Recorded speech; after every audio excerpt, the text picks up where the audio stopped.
అందరికీ నమస్కారం అండి. ఈరోజు మనం ఇంటికి ఎవరైనా భోజనానికి వచ్చినప్పుడు ఎలా ప్రవర్తించాలి అనే దాని గురించి తెలుసుకుందాము. అతిథి రూపంలో ఆ పరమేశ్వరుడి కన్నా గొప్పవాళ్ళు మన ఇంటికి రావచ్చు. అందుకే పూజలో కూర్చున్నప్పుడు శాస్త్రం మినహాయింపు ఇచ్చింది.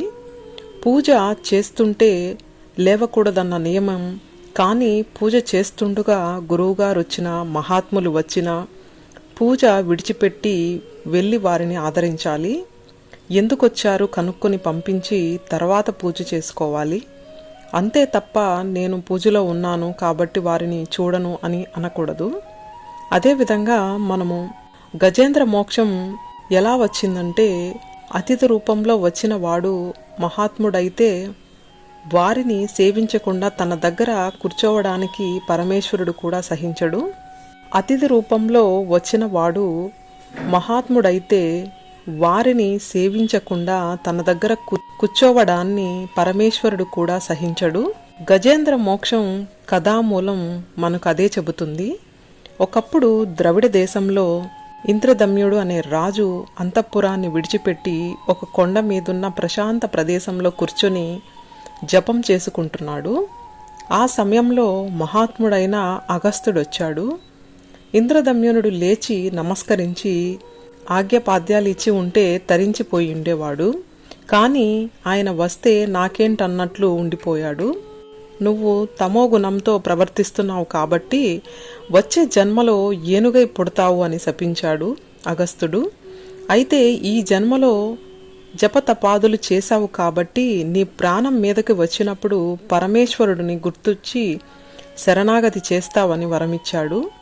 అందుకని ఏనుగుగా పుట్టిన తర్వాత మొసలికి చిక్కి ప్రాణం పోతున్న దశలో శరణాగతి చేసి విష్ణువుని పిలిచాడు.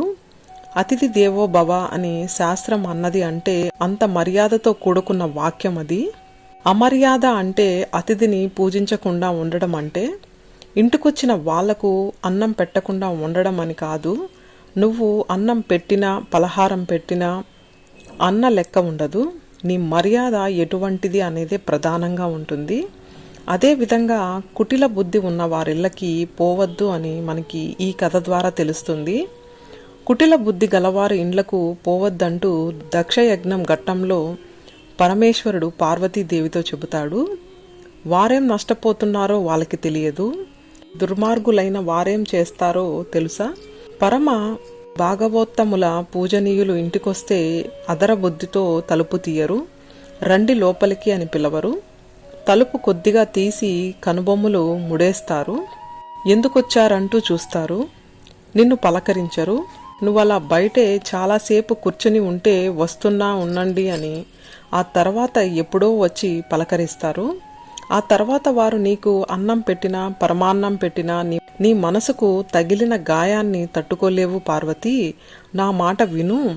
అదర బుద్ధి లేని వారి ఇంటికి వెళ్ళవద్దు అని పరమశివుడంతటి వాడు చెప్పాడు. అదేవిధంగా మర్యాద చేయలేకపోతే నీకు శక్తి ఉంది, అతిథికి మర్యాద ఘనంగా చేయవచ్చు.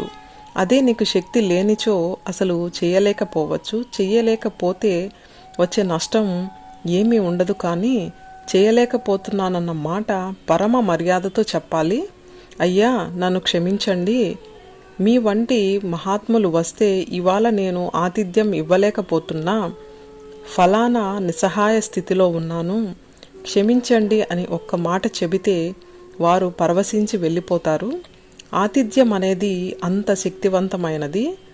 అందరం అది పాటించి అందరికీ మంచి జరగాలని కోరుకుందాము.